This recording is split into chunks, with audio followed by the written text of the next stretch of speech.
Hi friends, welcome to Saniha's food recipes. ഇന്ന് ഞാൻ വന്നിട്ടുള്ളത് നല്ലൊരു ബീഫ് കീമയുടെ റെസിപ്പിയുമായിട്ടാണ്.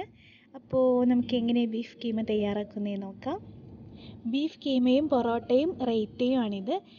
നിങ്ങളും ബീഫ് കീമയുടെ കൂടെ പൊറോട്ടയാണ് കഴിക്കുന്നതെങ്കിൽ തീർച്ചയായും റൈത്തയും തയ്യാറാക്കണം. അപ്പോഴാണ് ആ കോമ്പിനേഷൻ ഒന്ന് ഫുള്ളാവുന്നത്. ബീഫ് കീമ, പൊറോട്ട, റൈത്ത ഇത് മൂന്നും കൂടി കഴിക്കുമ്പോഴാണ് അതിൻ്റെ ഫുൾ ടേസ്റ്റ് കിട്ടുക. അപ്പോൾ എങ്ങനെ നമുക്ക് ബീഫ് കീമ തയ്യാറാക്കുന്നതെന്ന് നോക്കാം. അപ്പോൾ ആദ്യം പാൻ ചൂടായാൽ അതിലേക്ക് ഒരു 2 ടേബിൾ സ്പൂൺ ഓയിലാണ് ചേർക്കുന്നത്.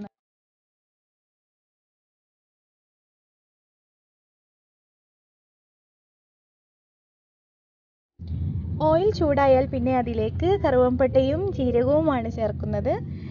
പൂ വേണമെന്നില്ല, അത് ഓപ്ഷണലാണ്.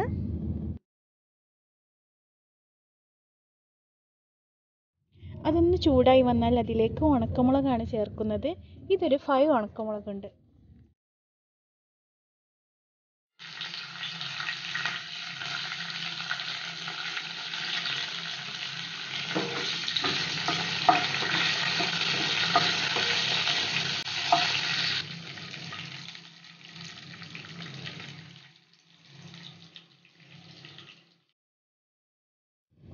അടുത്തതായി ഇതിലേക്ക് ചേർക്കുന്നത് ചെറുതായി കട്ട് ചെയ്ത സവാളയാണ്.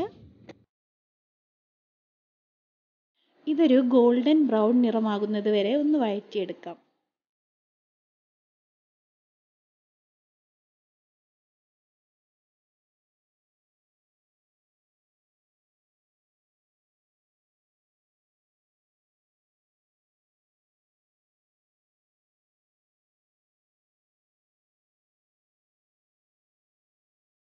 ഇനി ഇതൊന്ന് മൂടി വെച്ച് വഴറ്റിയെടുക്കാം.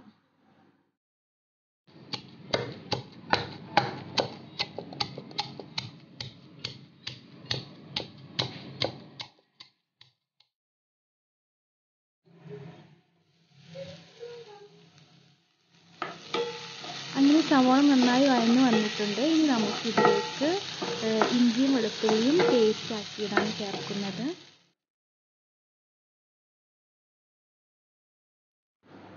ഒരു ടീസ്പൂണാണ് ചേർക്കുന്നത്.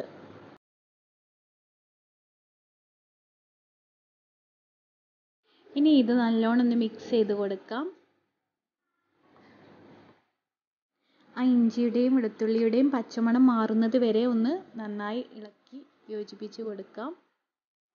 അടുത്തതായി ഞാനൊരു 3 പച്ചമുളക് ചേർക്കുന്നുണ്ട്. ഇത് ചേർത്തതിന് ശേഷം ഒന്ന് വഴറ്റിയെടുക്കാം. അടുത്തതായി ഇതിലേക്ക് ഒരു വലിയ തക്കാളി ചെറുതായി കട്ട് ചെയ്തതാണ് ചേർക്കുന്നത്.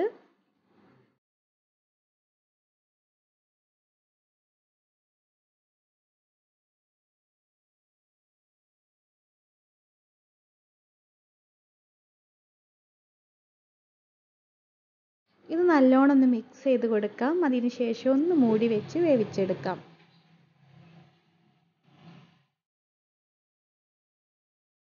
തക്കാളി എല്ലാം നല്ലോണം വഴന്ന് വന്നിട്ടുണ്ട്. ഇനി ഇതിലേക്ക് നമുക്ക് മസാലപ്പൊടികൾ ചേർക്കാം.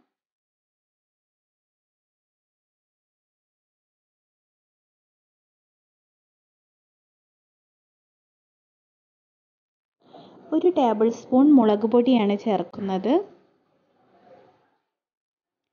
1/2 ടീസ്പൂൺ മഞ്ഞൾപ്പൊടി,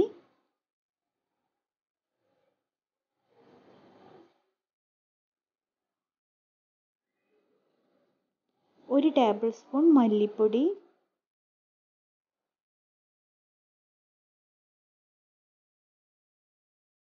1/2 ടീസ്പൂൺ ഗരം മസാലപ്പൊടി. ഇവയെല്ലാം ചേർത്ത് നല്ലോണം ഒന്ന് മിക്സ് ചെയ്ത് കൊടുക്കാം.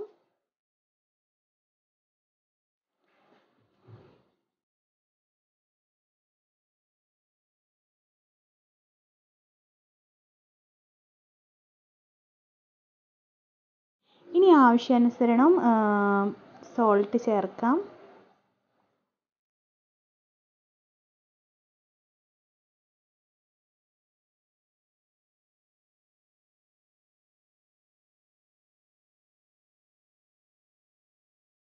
അടുത്തതായി ഇതിലേക്ക് നമ്മുടെ ബീഫ് കീമയാണ് ചേർക്കുന്നത്. ഈ ബീഫ് കീമ നമുക്ക് വീട്ടിൽ തന്നെ ഈസി ആയിട്ട് തയ്യാറാക്കാവുന്നതേ ഉള്ളൂ. ബീഫ് ചെറുതായി കട്ട് ചെയ്തതിന് ശേഷം മിക്സിയുടെ ജാറിലേക്ക് കുറച്ചായി ഇട്ട് ഒരു തവണ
വളരെ ഈസി ആയിട്ട് തന്നെ തയ്യാറാക്കാൻ കഴിയും ബീഫ് കീമ.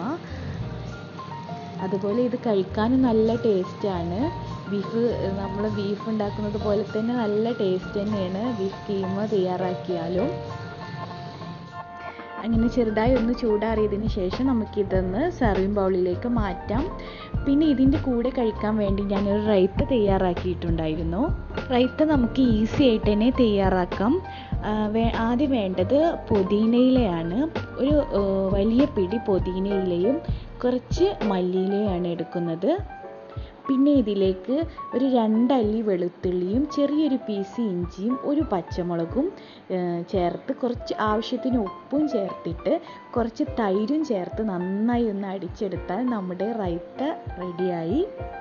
അങ്ങനെ റൈത്തയും ബീഫ് കീമയും പൊറോട്ടയും കൂടി കഴിക്കുകയാണെങ്കിൽ നല്ലൊരു കോമ്പിനേഷനാണ്. എല്ലാവരും ഇതൊന്ന് ട്രൈ ചെയ്ത് നോക്കണം. നിങ്ങൾക്ക് ഇഷ്ടപ്പെട്ടിട്ടുണ്ടെങ്കിൽ തീർച്ചയായും കമൻറ്റ് ചെയ്യണം. പിന്നെ സബ്സ്ക്രൈബ് ചെയ്യാതെയാണ് വീഡിയോ കാണുന്നതെങ്കിൽ സബ്സ്ക്രൈബ് ചെയ്യണം, ലൈക്ക് ചെയ്യണം. അപ്പോൾ നമുക്ക് മറ്റൊരു വീഡിയോയുമായി വീണ്ടും കാണാം. അസ്സലാമു അലൈക്കും.